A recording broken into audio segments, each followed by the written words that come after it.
you started recording. So, yep. Great.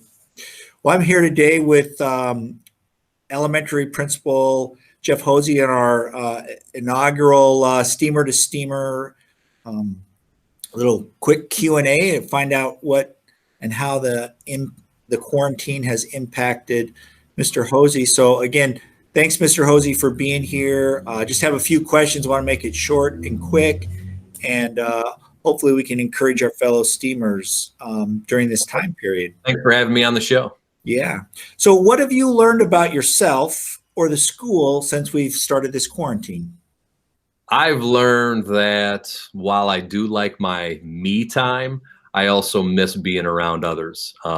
Today and yesterday have been the two hardest days where I've missed kids the most.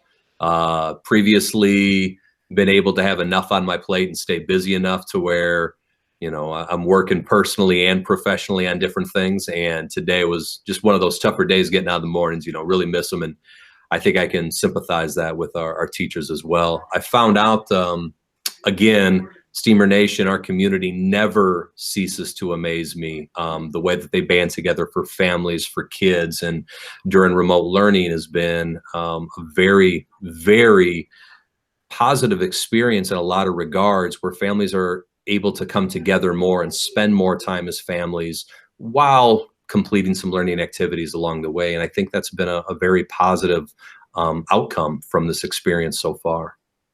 Awesome. Well, thanks for that. What have you learned from others about adapting to this our quarantine? What have you picked up or learned from, you know, your support people or social media or television? That there's no two situations that are identical. Even just grade level teams here, 3 teachers per grade level, their schedules are completely different. Their home dynamics are different. Their family dynamics are different. So it's all about finding a system that works for you. For me, I like routine. I like my schedule. I get up, I walk in the morning. I come in, we do morning announcements. I'm here working. I have meetings in the morning. I'm handling different things. I get home, I make lunch. You know, I spend some time with the dog. I find time to work out. I check emails again. I found a lot more time to cook. I found families that are finding the challenges that come from being at home with the kids all day, and those that are making ends meet, whether they're those emergency responders that are out there, the essential workers that are, you know, and their family dynamic has become much more difficult. But it's amazing to see and hear how flexible and adaptable everybody has been during this time. Gotcha. And what's something you miss about being quarantined? Kids. Miss the kids.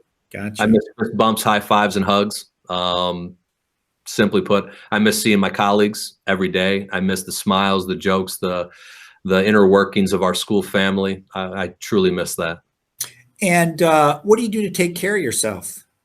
I do a lot of cooking right now, which is therapeutic for me. I enjoy cooking. I'm nowhere on Gordon Ramsay's level, but I like to dabble in different things. So I find a lot of my time going to there. And then I'm just finding ways to do self-improvement. I found that the big thing right now is eating because you're bored during quarantine. So I'm trying to figure out how to stay occupied and try to avoid that. So try to keep things healthy and then try to stay busy. You know, I've got my own personal win the day list that I take care of, the 5 things I need to take care of each day. And a lot more of that has to do with cleaning around the home, which is, you know, very necessary at this point. Is there anything we can do to help you? We could get this pandemic behind us. We could speed time up and get back to school. That'd be the only thing I think at this point that I could use some help with. Any advice for your fellow Steamers? Flexibility. Check in on your friends. Put the phone call out. Send the text message. Now more than ever, I think being disconnected physically doesn't mean that we're disconnected. I think there's so many technological ways that we can still be connected. Each Saturday, I have a list of people that I make it a point to call or text just to check in and see how they're doing. I've branched that out to 1 or 2 a day now just to make sure that they're doing okay. And it helps me as well, you know, to have that connectedness. So reach out to people, even if you don't think they need to hear from you or you think they're doing okay. Sometimes it's just at surface level. Reach out. Well, again, thanks so much for doing this. I know you've got a meeting to go to. Thanks for supporting your fellow Steamers, and we appreciate all that you're doing at the elementary school. And we appreciate everything you're doing at the district office for our entire school district as well, Dr. Oates. So thank you very much. Bet. And go Steamers. All right. Thanks, Mr. Hoese. Thank you.